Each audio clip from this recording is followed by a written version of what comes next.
रानी दुर्गावती विश्वविद्यालय के कुलपति कपिल देव मिश्र के 8 साल के कार्यकाल पूरा होने के बाद हमारे ब्यूरो आशीष बाथरे ने उनसे खास बातचीत की। विश्वविद्यालय के कार्यकाल के दौरान भी कितने संतुष्ट हैं, आगे की उनकी क्या योजना है, साथ ही और भी सवाल कुलपति कपिल देव मिश्र से किए गए जिनका उन्होंने जवाब दिया। कुलपति कपिल देव मिश्र 8 वर्ष का कार्यकाल पूरा कर चुके हैं और जब तक नए कुलपति की नियुक्ति नहीं होती, फिलहाल वही रानी दुर्गावती विश्वविद्यालय की बागडोर संभालेंगे। नमस्कार दर्शकों, मैं आपका दोस्त आशीष बाथरे। हम आज अपने खास कार्यक्रम एक मुलाकात में बात कर रहे हैं रानी दुर्गावती विश्वविद्यालय जबलपुर की। बोलना चाहिए कि ज़्यादा लोगों में लोकप्रिय अपने पूरे आप रानी दुर्गावती विश्वविद्यालय के छात्रों से बात करें कि शिक्षक से बात करें कि यहाँ के छोटे कर्मचारियों से बात करें, बहुत लोकप्रिय कपिल देव मिश्र जी का व्यवहार है। आइए बात करते मुलाकात। बहुत बहुत स्वागत है आपका मिश्रा जी। बहुत बहुत धन्यवाद। बहुत बहुत मिश्रा जी, सबसे पहले तो मैं आपको शुभकामनाएं दूंगा, त्यौहार जो निकल गए उनकी हमारी चैनल की तरफ से। और मैं चाहूँगा कि आप जो अभी 2015 से जो आप हैं यहाँ पे 8 साल हुए हैं, और कैसा अनुभव रहा? विश्वविद्यालय में 2015 30 नवंबर को मैंने ज्वाइन किया था और ये दूसरा कार्यकाल 8 वर्ष का, कल जो है 4 वर्ष के 2 कार्यकाल कल पूरा हुआ। और आज एक नए माननीय कुलपति की तरफ से आदेश आया है कि नियमित कुलपति नियुक्त होने तक आप कुलपति के रूप में कार्य देखते रहेंगे। तो आज से एक नई पारी शुरू हो रही है। विश्वविद्यालय परिवार की तरफ से सबसे पहले तो आपको धन्यवाद और बहुत बहुत आपको शुभकामनाएं। रानी दुर्गावती विश्वविद्यालय का बड़ा ही गौरवशाली इतिहास रहा है और उस इतिहास को स्वर्णिम बनाने के लिए मैंने अपने छात्र छात्राओं से, अपने कर्मचारियों से, अपने अधिकारियों से और हमारे जो सम्मानीय आचार्यगण हैं उन सबको जोड़ करके, और साथ साथ इस संस्कार राजधानी के जो नेतृत्व करता है विभिन्न क्षेत्रों के, उन सब से मिल करके विश्वविद्यालय के गरिमामय और गौरवशाली इतिहास को आगे बढ़ाने का प्रयास किया। मुझे पूर्ण संतुष्टि है कि सभी लोगों ने जुड़ करके, चाहे वो हमारे मीडिया के बंधुगण हो, सब ने साथ दिया है और जिसका परिणाम सर्वत्र अब दिखलाई पड़ रहा है। मुझे इस बात को बताते हुए बड़ा गर्व का अनुभव होता है कि विश्वविद्यालय की प्रारंभिक अवस्था में जब मैं आया था तो हमने एक लक्ष्य निर्धारित किया कि उत्कृष्ट शिक्षा और रोजगार, समय पर परीक्षा, समय पर परिणाम, ये चारों आयामों पर विश्वविद्यालय खरा उतरा है। और विश्वविद्यालय में आज छात्र संख्या कई गुना बढ़ चुकी है, जिसका मूल कारण है कि हमारे अध्यापकों द्वारा, चाहे वो अतिथि विद्वान हो, चाहे हमारे प्राध्यापकगण हो, चाहे हमारे कर्मचारी हों, चाहे हमारे अधिकारीगण हों, सभी छात्र छात्राओं के हित में कार्य कर रहे हैं। और विश्वविद्यालय एक नए बदलाव की तरफ आगे बढ़ चुका है। जब 2047 में भारत पूरा देश एक आज़ादी का उत्सव मनाता रहेगा, उस समय हमारा विश्वविद्यालय केवल देश में नहीं, ऐसी सत्संकल्पना है हम सबकी कि विश्व में इसका नाम उजागर होगा, ये प्रकाशमय रहेगा, ऐसा मुझे पूर्ण विश्वास है। जी, बहुत बहुत साधुवाद है। आप अच्छे से हो। मैं आपसे जानना चाह रहा था, इस शिक्षक हैं आपके, जो स्टूडेंट हैं या फिर आपके कर्मचारीगण हैं, कुछ शिकायतें लेकर आते हैं और निवारण आप बहुत जल्दी कर देते हैं, बहुत खुशी का अनुभव लेकर यहाँ से जाते हैं, क्या कारण है? बड़ी अच्छी बात आपने पूछी। किसी भी बड़े रुष्ट होके आते हैं जब बाहर मिलते हैं तो उनकी कोई समस्या रहती है, जो समस्याओं के लिए लेकर के आते हैं, मैं बड़े सम्मान सहित उनको आदर के साथ, बहुत स्नेहिल भाव से, क्योंकि मैं भी कभी विद्यार्थी था, यही महसूस करता हूँ जब विद्यार्थी आता है तो मुझे लगता है मैं स्वयं भी विद्यार्थी हूँ तो आज कुलपति के रूप में, और उनका मैं ही गार्जियन हूँ, मैं अभिभावक हूँ। तो मुझे लगता है कि पहले इनसे बात करूं, उनकी बातें सुन करके उनकी समस्या का तत्काल निदान करने का मैं प्रयास करता हूं।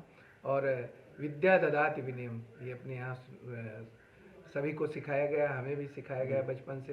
तो विनयशीलता, विद्या जो है विनयशीलता देती है। तो वाणी में यदि विनयशीलता है तो बड़े बड़े दुर्दमनीय लोग भी झुक जाते हैं, ऐसा अपने लोगों ने महसूस किया है। और काम तो सेकेंडरी होता है, इसके बाद फिर काम की बात होती है। पहली वार्ता तो ऐसे होती, तो बच्चों को देखा गया है कि जो युवा शक्ति बड़ी निखालिस है, बड़ी शुद्ध होती है। जब उनके उस प्योरिटी जिसको कहते हैं, उस प्योरिटी में यदि आप प्योर होकर के उनसे बात कर रहे हैं तो तुरंत प्रणम्य जनों को प्रणाम करने लगते हैं। ऐसा मैंने अनुभव किया है जी। 15 से जो आपने कारोबार संभाला, 2023 चल रहा, 8 साल का कारोबार हो गया आपका, किस तरह की चुनौतियों का सामना करना पड़ा आपको इसमें? तो विश्वविद्यालय में चाहे वो तब शुरू में आप आए तो कुछ चुनौतियां मिली होंगी फिर? पहली चुनौती तो ये रही कि छात्र संख्या यहाँ बहुत कम थी जी जी, जो और आपने बढ़ा आज बहुत बढ़ा। छात्र संख्या बहुत अधिक हो चुकी है। उसका मूल कारण है कि हम लोगों ने विश्वविद्यालय चलो अभियान चलाया, तो हमारे सारे प्राध्यापकों ने मिल करके और यहाँ के जो भी छात्र हैं, हम छात्रों को एम्बेसडर बनाए। उन लोगों ने अच्छा उसका पूरे समाज में एक संदेश गया कि नहीं, वहाँ सही समय पर पढ़ाई अच्छी हो रही है, उत्कृष्ट पढ़ाई हो रही है, अच्छे तरीके से वहाँ परिणाम भी घोषित समय पर किए जा रहे हैं। और साथ साथ जो सबसे खास बात रही वो ये रही कि विद्यार्थियों के स्वरोजगार या उनके प्लेसमेंट की व्यवस्था विश्वविद्यालय ने की। रोजगारोन्मुख तमाम पाठ्यक्रम हम लोगों ने चलाए। तो वो शुरू से 2015 से हमने ये प्रयोग शुरू किया। आज 11 से अधिक हमारे प्लेसमेंट मेले का आयोजन किया जा चुका है। उसमें कई हजार विद्यार्थियों का चयन हुआ है और आगे मेरा ऐसा मानना है कि प्रत्येक विद्यार्थी के लिए, चाहे वो नए नए पाठ्यक्रमों जो हमारे खुले हैं उसके हों या हमारे जो पुराने पाठ्यक्रम जो चल रहे हैं युग धर्म काल के अनुसार, जिनमें हमने परिवर्तन किया है राष्ट्रीय शिक्षा नीति के अनुसार, उनके भी 100% विद्यार्थी रोजगार से युक्त रहेंगे, उनका अच्छा प्लेसमेंट होगा, ऐसा मुझे पूर्ण विश्वास। ऑनलाइन ही कर दिया है आपने कि बहुत से पाठ्यक्रम ऑनलाइन भी पढ़ाए जा रहे हैं, दोनों ही मोड में, फिजिकली भी और अध्यापन का कार्य और बदलते समय में वर्चुअल के माध्यम से भी, क्योंकि ये समय की मांग है। और कोरोना ने तो इसको पूरे देश को ही नहीं पूरे विश्व को डिजिटल ऑनलाइन मोड में बिल्कुल कर दिया है। तो उस दिशा में भी विश्वविद्यालय आगे बढ़ रहा है। मिश्रा जी, और बाकी है पुराने जाने वाला साल और आने वाले साल में हमारे दर्शकों को, छात्रों को और देखने वालों को क्या संदेश देना चाहिए? युवा शक्ति है, विशेष करके छात्र छात्राएं, उनके लिए मैं चाहता हूँ जो हमने जीवन में अपनाया है कि वो कहते नहीं कि हम लोग जब पढ़ते थे तो उस समय एक वाक्य लिखा रहता था बसों के पीछे, मुझे वो बार बार याद आता है कि दूरदृष्टि पक्का इरादा, दूरदृष्टि पक्का इरादा, कठोर परिश्रम, ये तीन जिसके पास है उसको सफलता अपने आप प्राप्त होती है।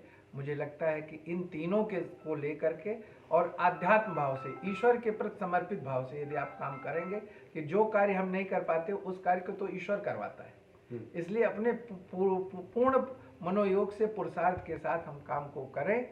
मुझे लगता है कि जो भी लक्ष्य भौतिक क्षेत्र, आध्यात्म के क्षेत्र में हमारा युवा शक्ति बनाएगा उसको कर लेगा। बस मुझे यही कहना है कि चरण चूम लेती है चल करके मंजिल, चरण चूम लेती है चल करके मंजिल, मुसाफिर अगर अपनी हिम्मत न हारे, मुसाफिर अगर अपनी हिम्मत न हारे। तो इस भाव से यदि आगे हम बढ़ते हैं तो निश्चित है कि मुझे लक्ष्य जो हमने तय किया है वो मुझे प्राप्त होकर के ही रहेगा। इसमें जो आप संदेश मैं जो आने वाली पीढ़ी है वो आनंदमय हो, स्वस्थ रहे, प्रसन्न रहे और सकारात्मक चिंतन के माध्यम से अपने लक्ष्य को प्राप्त करने के लिए आगे बढ़ें। कहीं कोई समाज में कमी नहीं है किसी चीज़ की। आज तो चाहे वो भारत सरकार हो, चाहे राज्य सरकार हो, चाहे वो स्थानीय प्रशासन हो या स्वयं सेवी जो संगठन है, वो सब आज सहयोग करने के लिए तैयार हैं। जब मैं अकेला ही चला था, कहते नहीं, जान में मंजिल मगर लोग आते ही गए, कारवां बनता गया। तो अपने को तो निकलना पड़ेगा। यदि हम आगे बढ़ेंगे और निकलेंगे तो निश्चित है जो हम चाहते हैं वो पूरा होगा। कहीं होने की आवश्यकता नहीं, क्योंकि 21वीं शताब्दी हमारे दरवाजे पर दस्तक दे रही है कि ये जो शताब्दी है ये युवाओं का ही है। तो युवाओं का अभिनंदन कर रही है 21वीं शताब्दी। आप आगे बढ़िए, लक्ष्य को आप निश्चित रूप से प्राप्त करेंगे। सभी युवाओं को, और जो मानसिक, शरीर, मन, बुद्धि, आत्मा से युवा है, चाहे वो उनकी उम्र क्यों न हो 80 वर्ष हो शरीर के रूप से, लेकिन मन से वो युवा रहते हैं, तो उनको भी मेरी बहुत बहुत शुभकामनाएं। बहुत बहुत आने वाले जो अंग्रेजी का नया वर्ष है उसके लिए खूब शुभकामनाएं। बहुत बहुत शुभकामनाएं। बहुत धन्यवाद आपको बात करने के लिए, आपके चैनल को और आशीष बेलथरे जी को जो हमारे विश्वविद्यालय के लिए हमेशा रचनात्मक काम कहाँ हो रहा है उसको आगे बढ़ाते रहते हैं। बहुत बहुत धन्यवाद आपको, बहुत बहुत। तो दर्शकों, आज हमने बात करी रानी दुर्गावती विश्वविद्यालय के मिलनसार और बहुत अच्छे वक्ता कपिल देव मिश्र जी से, जिन्होंने अपने 8 साल कार्य यहाँ पूर्ण करा है और उनको आने वाले समय जब तक नहीं आता, जब तक यहाँ पे ये अपना कारोबार फिर से दे रहे हैं। तो हमारी बहुत शुभकामनाएं हैं चैनल की तरफ से। इन्होंने बताया किस तरीके से जब ये आ रहे हैं नई नई चुनौतियों का सामना करना पड़ा, और आज इन्होंने यूनिवर्सिटी को पायदान पे खड़ा कर दिया है कि आज जो ज़रूरत से ज़्यादा छात्रों का एडमिशन हो चुका है यहाँ पे, और जो मूलभूत सुविधाएं रही वो पूरी हो रही हैं। हम अगले कार्यक्रम में नए मुलाकात से कार्यक्रम में नई शख्सियत से बात करेंगे। आशीष बाथर के साथ पंकज विश्वकर्मा, जबलपुर।